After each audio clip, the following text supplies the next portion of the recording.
Good afternoon, everyone. I hope you're all well. Today we are up to chapter 12 of The Ice Monster. Chapter 12, Saber-Toothed Teeth.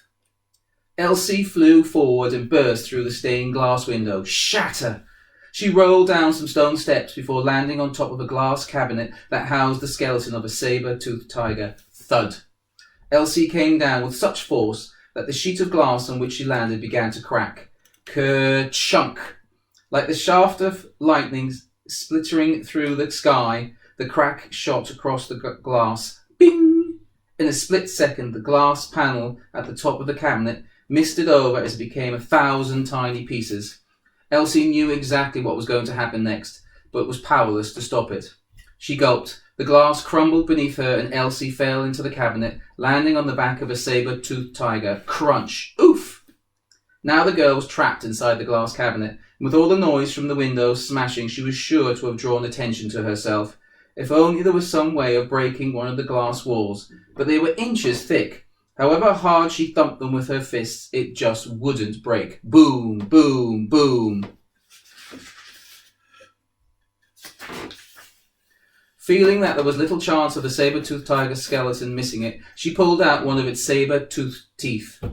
With an almighty swing of her arm, she bashed the sharp end of the tooth against the glass. Bunk, smash. It immediately splintered, and the tiny pieces of glass showered down like rain. Patter. Not needing the tooth anymore, Elsie stuck it back where she found it and patted the saber-toothed tiger's skeleton in thanks. Good boy! The sound of footsteps echoed along the corridor. Click-clack, click-clack, click-clack. It must be the museum's head of security, Mr. Clout. Elsie knew she had to make a run for it. Having no shoes on her feet, she carefully stepped over the pieces of broken glass and charged off down the corridor. Staying close to the walls and keeping out of the light, something she'd learned from the rats at the orphanage, she found a balcony overlooking the main hall. From the top of the museum, Elsie looked down on the historic scene. Chapter 13. A Sea of Old Men. Sitting on a grand chair that made her look even smaller than her actual size, and she already looked extremely small, was Queen Victoria. Gathered behind her was a sea of old men with white beards, spectacles, and stern expressions. They looked like learned men, scientists, explorers, and politicians. Mr. Clout circled the room like a hungry shark, ready to attack anyone who made a lunge for Her Majesty. Commissioner Barker was doing the exact same thing. The pair kept bumping into each other. Oof! Out of the way, you fool! Growled Barker. Masked by a red velvet curtain, something the size of a house was standing in front of the tiny Queen. A portly man stepped forward and addressed the gathering. He was the director of the Natural History Museum, Sir Ray Lancaster. Your Majesty, my lords, gentlemen, he began. Speak up! Shouted the Queen Victoria. Elsie put her hand over her mouth to stifle a giggle. She wouldn't have had Her Majesty down as a heckler. Poor Lancaster looked aghast, as you might as the most powerful person in the world was barracking you. The man tried to carry on as best as he could. Your Majesty, my lords, ladies and gentlemen, he began again, his voice cracking with nerves. As director of the Natural History Museum, it is a huge honour to house what I'm sure you will all agree is the greatest find of the century.